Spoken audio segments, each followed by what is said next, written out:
ഭാര്യ ഉപേക്ഷിച്ചു പോയപ്പോ ആ നാണക്കേടിന്ന് രക്ഷപ്പെടാൻ വേണ്ടി ആ കുറ്റം എന്റെ തലയിൽ കെട്ടിവെച്ചു.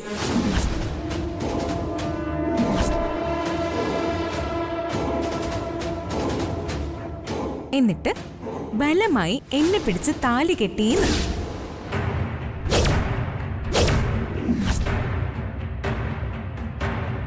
നാട്ടുകാര് നോക്കി നിൽക്കെ എന്റെ അനുവാദമില്ലാതെ.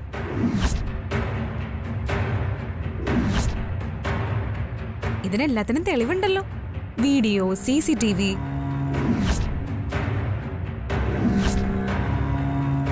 പോലീസ് മുറ പ്രയോഗിച്ചാണ് കാർത്തിക് ബലമായി എന്റെ കഴുത്തിൽ താലി കെട്ടിയതെന്ന് ഞാൻ പറയും. മീനാക്ഷി, നീ അങ്ങനൊന്നും പറയരുത്.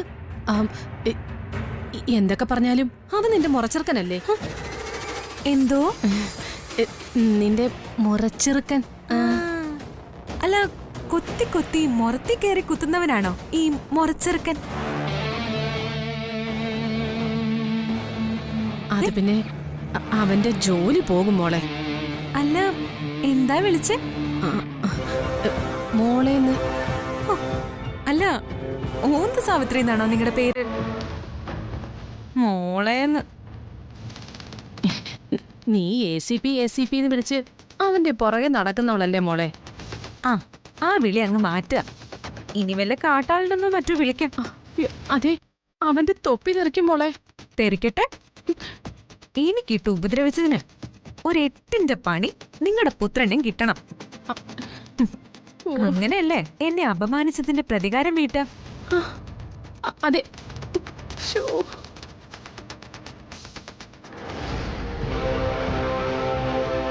ആഹാ, ഒളിച്ചു നിൽക്കായിരുന്നോ മുറത്തിലെ ചെറുക്കൻ?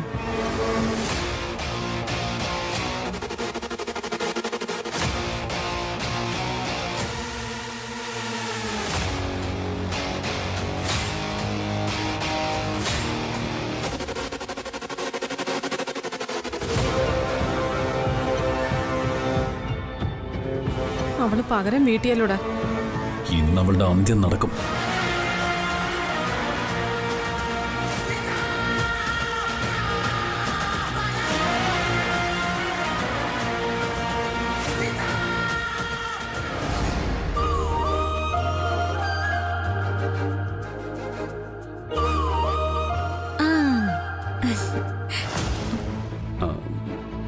DGP ഇപ്പൊ വരും. അതിന് ഞാനെന്ത് വേണം? DGPയോട് നീ പറയണം, ഞാൻ നിന്റെ അച്ഛൻ പെങ്ങളുടെ മകനാണെന്നും നിന്റെ സമ്മതത്തോടെ തന്നെയാണ് ഞാൻ നിന്റെ കഴുത്തിൽ താലി കെട്ടിയതെന്നും. അതിലും ഭേദം ഞാൻ ആത്മഹത്യ ചെയ്യുന്നതല്ലേ നല്ലത്? ദൈവമേ, ഇവള് ചതിക്കൂ. എന്റെ മകന്റെ ഉദ്യോഗം പോവുമല്ലോ. മോശം. നിങ്ങൾ എന്നോട് കാണിച്ച ക്രൂരത എന്തൊക്കെയാണെന്ന് അറിയാമോ?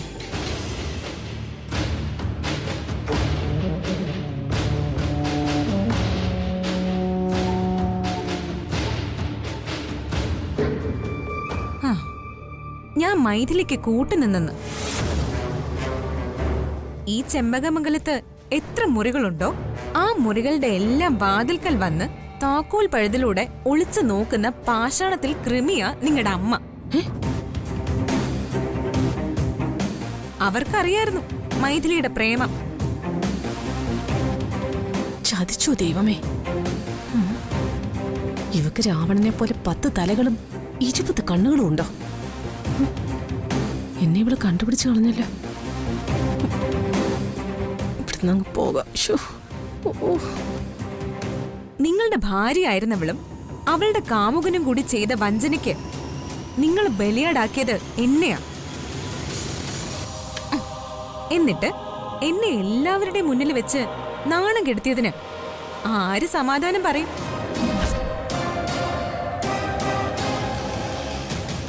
ഞാൻ അനുഭവിച്ച വേദനകൾക്കും ഞാൻ ഒഴുകിയ കണ്ണീരിനും ആരാ ഉത്തരം പറയുക?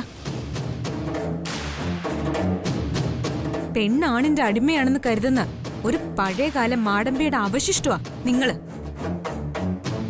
എന്നെ വേദനിപ്പിച്ചതിന് ഞാൻ കണക്ക് തീർക്കും. നിങ്ങളും ഒളിച്ചുനോട്ടക്കാരിയായ നിങ്ങളുടെ അമ്മയും ഒരു പാഠം പഠിക്കണം.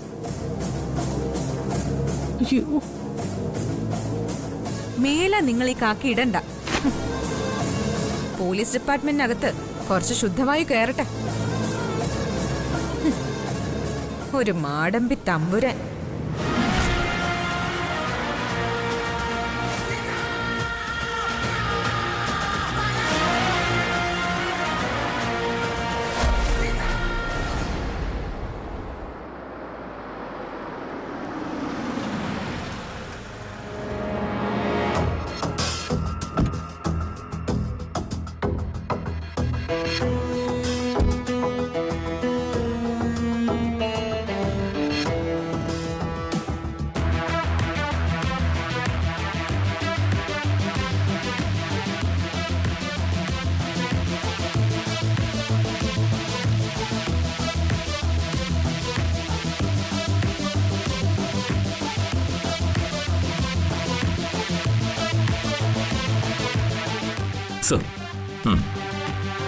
രാമേട്ട, അവള് ചതിക്കൂ?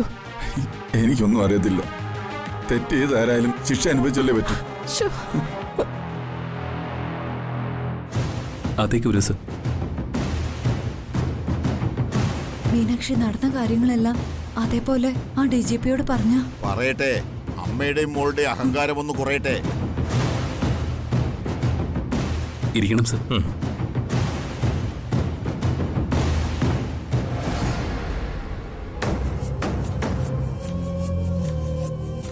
ഇത് എൻ്റെ അച്ഛൻ, ഇത് അമ്മ. അത് കാർത്തികിന്റെ മുത്തച്ഛൻ ജനാർദ്ദന കൈമൾ.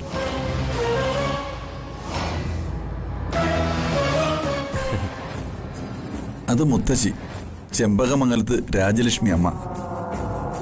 ഓ, രാജലക്ഷ്മി അമ്മ. നമസ്കാരം അമ്മേ. നമസ്കാരം.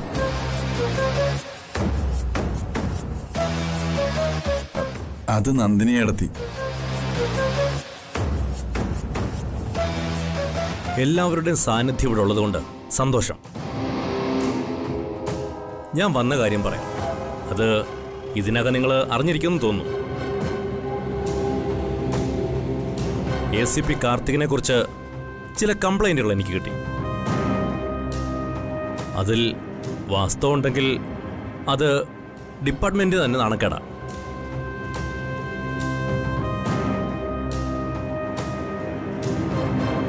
കാർത്തിക് വിവാഹിതനാണ്. ആ വിവാഹബന്ധം വേർപെടുത്താതെ മീനാക്ഷിയുടെ അനുവാദമില്ലാതെ വിവാഹം കഴിച്ചു എന്നാണ് പരാതി.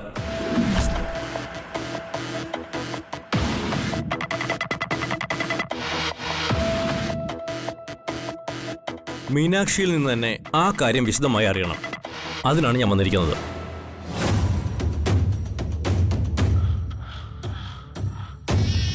ഈ മീനാക്ഷി ഇവിടുത്തെ കുട്ടിയാണോ?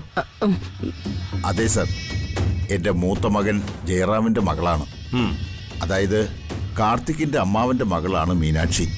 ഓ, അങ്ങനെ. ഏതായാലും മീനാക്ഷി ഒന്ന് വിളിക്കൂ.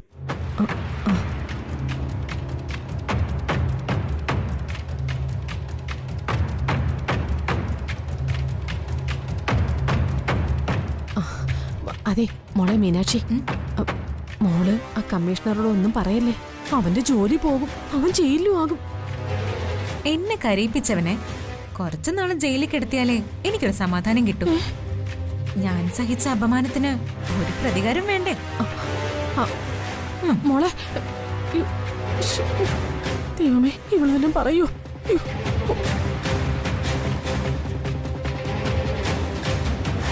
മീനാക്ഷി അല്ലേ? അതെ സർ. ഞാൻ കുട്ടിയിൽ നിന്ന് ചില സത്യങ്ങൾ അറിയാനാണ് വന്നത്.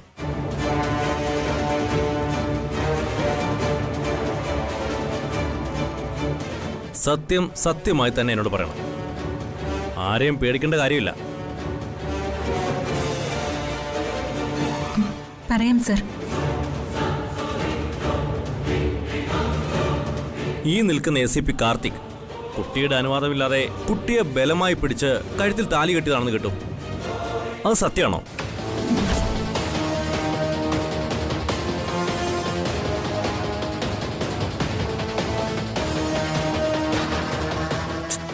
മീനാക്ഷി ആരെയും ഭയപ്പെടേണ്ട. എല്ലാ കാര്യങ്ങളും അതേപോലെ എന്നോട് പറയണം.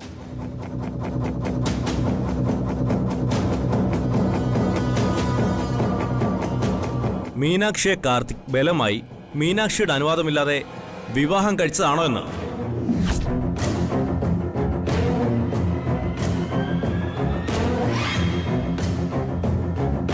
മീനാക്ഷി, സത്യം തുറന്നു പറയൂ.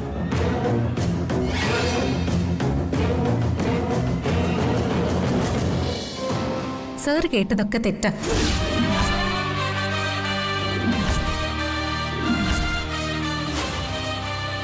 കാർത്തിക് എന്നെ കല്യാണം കഴിച്ചിട്ടേ ഇല്ല.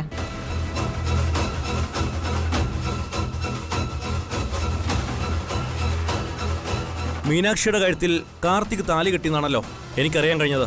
കാർത്തിക് എന്നെ കല്യാണം കഴിച്ചെങ്കിൽ എന്റെ കഴുത്തില് താലി കാണണ്ടേ സാർ? നോക്ക്, എന്റെ കഴുത്തില് താലിമാല ഇല്ല.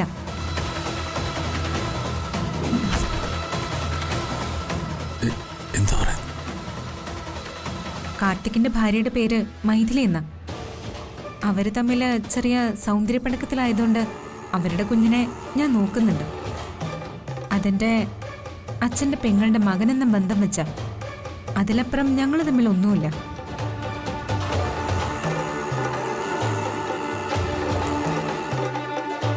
സാറിന് കിട്ടിയ പരാതികളൊക്കെ തെറ്റാ. ഞങ്ങളീ കുടുംബത്തിൽ വളരെ സന്തോഷത്തോടെ, ഒരേ മനസ്സോടെ, സമാധാനത്തോടെ ജീവിക്കുന്നവരാ.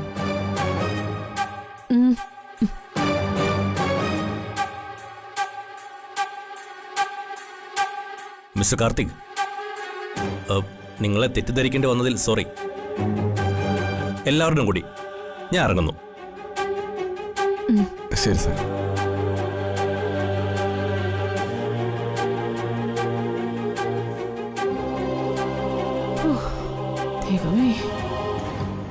ഏതൊരു പുരുഷനിട്ടതായാലും പെണ്ണിന്റെ കഴുത്തിൽ വീണ താലി പവിത്രതയുള്ളതാണെന്ന് ഈ മുത്തശ്ശി എന്നോട് പറഞ്ഞിട്ടുണ്ട്. അതുകൊണ്ട് ഞാൻ ക്ഷമിച്ചതല്ല, താലി കെട്ടിയ പുരുഷനെ സംരക്ഷിച്ചതാ.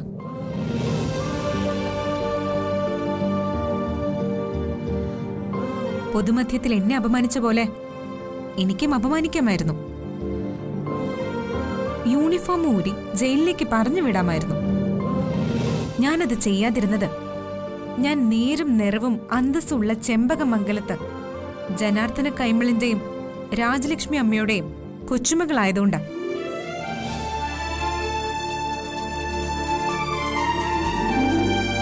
അവരുടെ മൂത്ത മകൻ ജയറാമന്റെ മകളായതുകൊണ്ട് മാത്രം. ആരോടും പകയും പ്രതികാരവും ഒന്നും പാടില്ലെന്ന് ദാ എന്റെ അമ്മ എന്നെ പഠിപ്പിച്ചിട്ടുണ്ട്.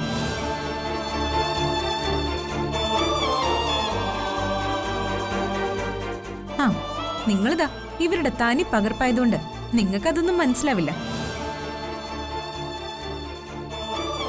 നിങ്ങൾ നിങ്ങളുടെ മനസാക്ഷിയോട് തന്നെ ചോദിക്കണം, എവിടെയാണ് നിങ്ങൾക്ക് തെറ്റുപറ്റിയതെന്ന്. എന്നിട്ട് സ്വയം തിരുത്താൻ നോക്കണം. കണ്ണീർമണിയിൽ പരിഭവമൊഴികൾ കലരും തളരുമെൻ നെഞ്ചിൽ പിടയാ ഒരു ചിരി വീണ്ടും തെളിയും. അലമാല തല്ലും കടലായതുള്ളം അതിൽ വിങ്ങിയേതോ മൗനം. ഇനി എത്ര ജന്മം എനിക്ക് നിന്റെ മനസ്സിൽ മെല്ലെ ചായ. നെഞ്ചിനുള്ളിനുള്ളിലാരും കണ്ടിടാതെ നിറങ്ങൾ കൂട്ടിവെയും തൂവൽ കൂട്ടിനുള്ളിൽ ഉയിരിനു കാവലായി കരുതിയതല്ലേ നിന്നെ. നെഞ്ചിനുള്ളിനുള്ളിലാരും കണ്ടിടാതെ നിറങ്ങൾ കൂട്ടിമേയും തൂവൽ കൂട്ടിനുള്ളിൽ ഉയിരിനു കാവലായി കരുതിയതല്ലേ നിന്നെ നീയേ. എന്റെ അമ്മ നിങ്ങളുടെ ഭാര്യ പോകും വരെ നിങ്ങളുടെ അമ്മയായിരുന്നു. ഞാൻ നിങ്ങളെ ഉപദ്രവിച്ച അവര് വല്ലാതെ വേദനിക്കും. എന്റെ അമ്മയും നിഷ്കളങ്കയായി ഈ കുഞ്ഞിനെയും ഓർത്ത ഞാൻ നിങ്ങളോട് ക്ഷമിച്ചത്. കാരുണ്യം, ദയ, സ്നേഹം ഇതൊന്നും നിങ്ങൾ അർഹിക്കുന്നില്ല. പക്ഷേ ഇതൊന്നുമില്ലാതെ ഞങ്ങളെപ്പോലുള്ളവർക്ക് ജീവിക്കാൻ പറ്റില്ല. ഇതാണ് നമ്മൾ തമ്മിലുള്ള വ്യത്യാസം.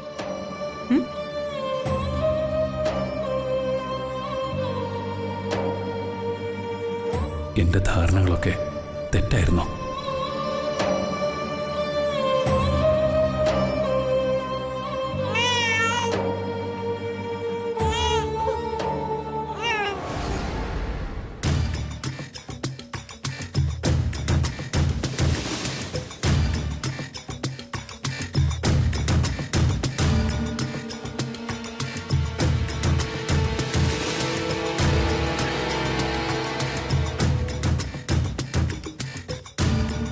സാവിത്രി, കണ്ടല്ലോ കൊച്ചിന്റെ മനസ്സ്. എന്റെ മരുമകളായതുകൊണ്ട് പറയല്ല, അതൊക്കെയാണ് നന്മയുടെ പ്രതീകങ്ങൾ.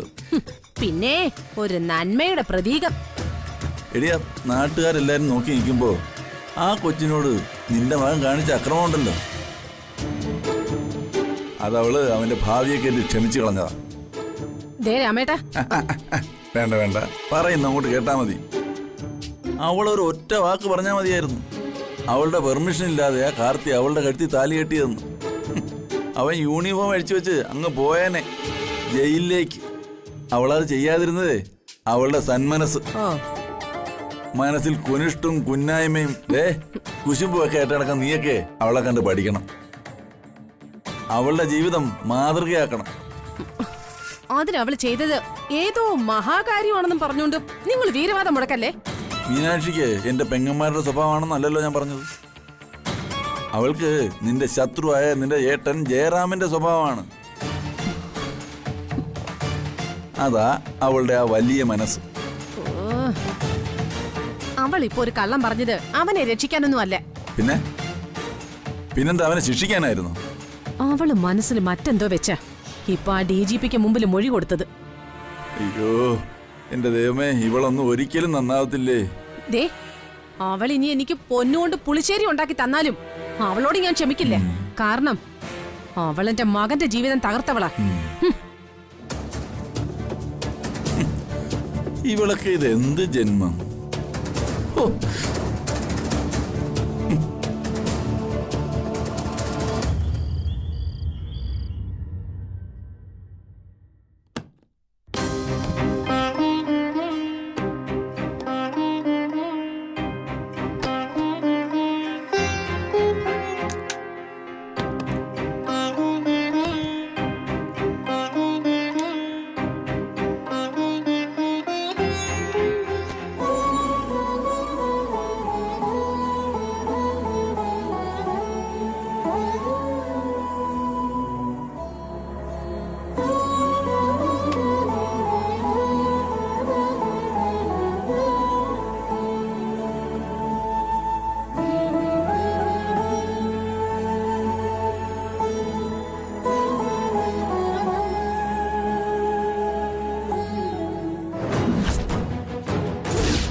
അല്ല, ഞാനിത് ദേവിയുടെ ബർത്ത്ഡേക്ക് ഗിഫ്റ്റായിട്ട് വാങ്ങിച്ച സാരിയല്ലേ?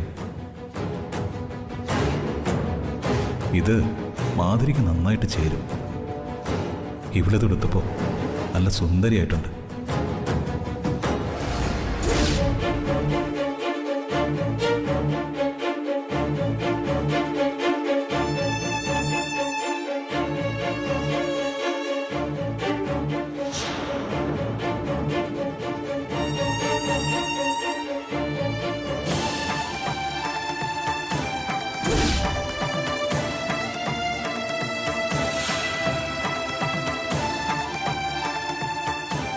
ദേവി, ഈ സാരി ഏതാണെന്ന് ഓർമ്മയുണ്ടോ?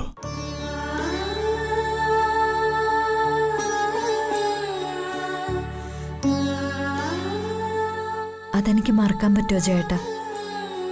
ജേട്ടൻ എനിക്ക് പിറന്നാൾ സമ്മാനമായി തന്ന സാരിയല്ലേ ഇത്. പിന്നെ എന്റെ ജീവിതം പോലെ തന്നെ ഈ സാരിയും എനിക്ക് ദാനം ചെയ്യേണ്ടി വന്നു. അന്ന് ഇതൊടുത്ത് വിജയിച്ചതുപോലെ നിന്ന് മാധുരിയുടെ മുഖം എനിക്കിപ്പോ ഓർമ്മ വരുന്നത്.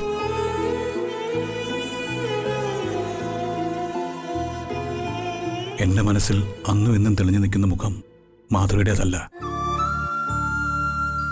നിസ്സഹായത ഉള്ളിലൊതുക്കി നിന്ന എന്റെ ദേവിയുടെ മുഖം, വേദനകളെല്ലാം ഉള്ളിലടക്കി പിടിക്കുന്ന എന്റെ ദേവിയുടെ മുഖം.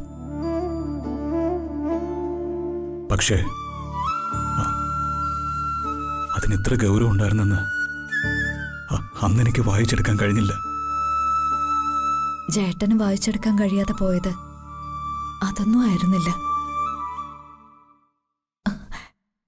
എന്റെ ഉള്ളിലെ സ്നേഹമായിരുന്നു.